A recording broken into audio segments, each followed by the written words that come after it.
Okay, let's unpack this. Today, our deep dive is into one of the most, well, iconic stories ever, right? Romeo and Juliet. Hmm. But we're not just retelling it. We're sort of using our sources to explore why it still grabs us. This mix of poetry, passion, swords, secrets. And how love blooms right in the heart of a storm. Yeah, exactly. It's quite something. And what's really key here, I think, is how the sources frame it. It's not just two young lovers. Right. It's about a love that was, well, so intense, so pure, and tragically brief. But it ended up fundamentally changing the world around them. Forever. So where does this all kick off? We're in Verona, Renaissance Italy. Yeah, described often as, beautiful but broken. Broken how? The sources really paint a picture of a city consumed by its past, don't they? Absolute consume. It's defined by this ancient, just endless feud between two big families, the Montagues and the Capulets. And nobody even knows how it started anymore, right? That's what the texts suggest. Pretty much. The origins are lost, but the hatred, it's deep, it's ingrained. It poisons the streets, fuels these constant brawls. It basically suffocates any real peace. Conflict is just normal there. And right in the middle of all this, we meet Romeo Montague. Yeah, Romeo. Initially, he's presented as like a dreamer, lost in thoughts of unreturned love. It seems kind of odd, someone so sensitive coming from that harsh background. It's a huge contrast, isn't it? His initial sort of detachment from the family fighting, his focus on poetry and this almost abstract idea of love. Makes him stand out. Definitely. But the clever thing is his very nature, that capacity for deep feeling, is what pulls him right into the heart of it all. How so? Well, think about his arrival at that Capulet masquerade ball. Yeah. It feels almost faded. Right, identity's hidden, rules bent a little. Exactly. And behind a mask, under the moonlight, Mm. he sees her. Juliet Capulet. And she's so young, the sources stress she's only 13. Not even 14 yet, yeah. But she has this, well, wisdom and grace about her. Remarkable for her age. Especially when you consider her destiny is already mapped out. The marriage to Paris, a nobleman, seems like a match based on power and politics, not love. Entirely. And the tension between her own spirit and what's expected of her, the family pressure, it's there right from the start. Does that pressure maybe force her to mature quickly? Is that what the text implies? I think so, yeah. Yeah. Her youth isn't just a detail, it's crucial.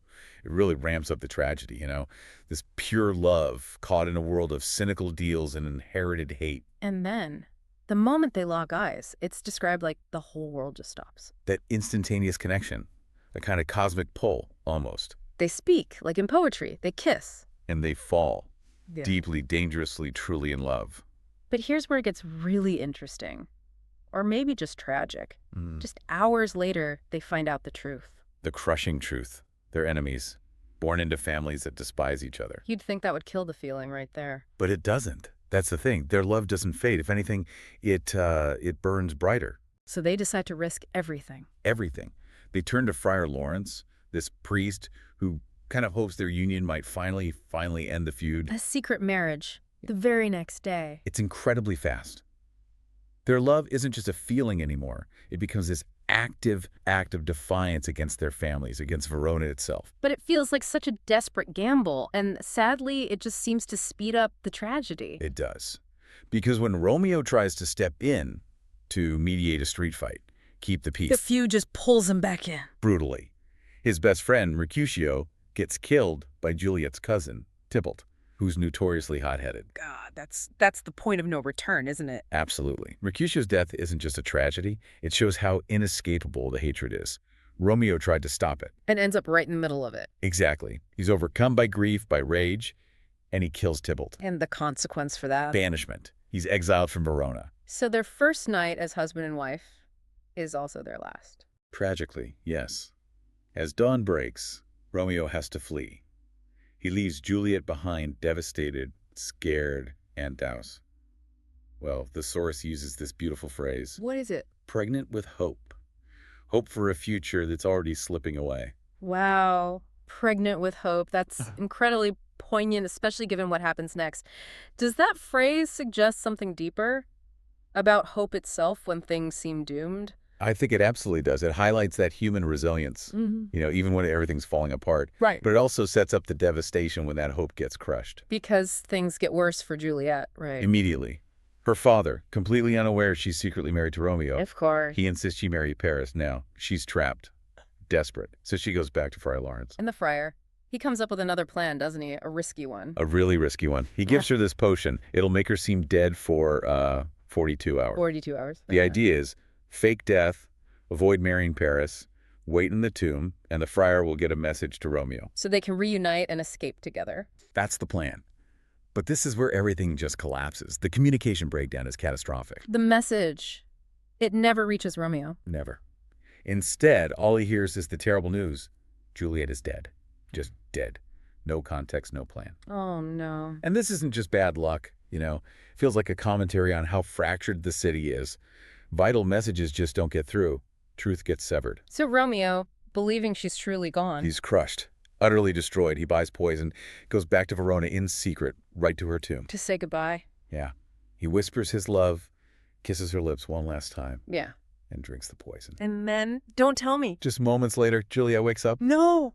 The timing, it's unbearable. It's agonizing. She sees Romeo, lifeless beside her, understands immediately what's happened. And in her despair, She finds his dagger and ends her own life. For real this time. just devastating. Both of them gone. Their deaths, side by side in the tomb. Yeah. That's what finally shakes Verona. The families. The Montagues and Capulets. They see what their hatred has actually cost. They see the bodies, the tangible result. And they're confronted with this immense guilt, this sorrow.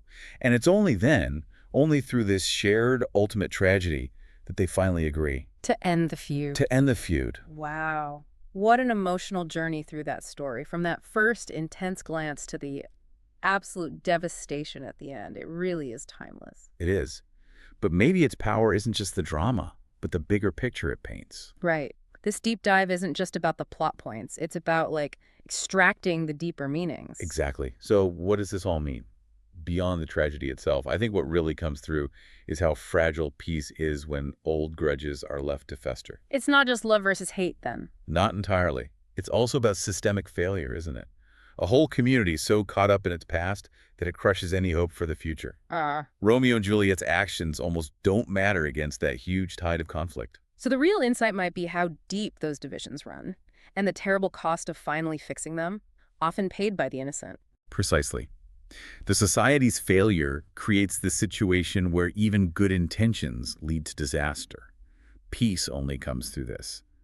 Unspeakable sacrifice. It makes you think about all those near misses, the miscommunication, the potion, the timing at the tomb.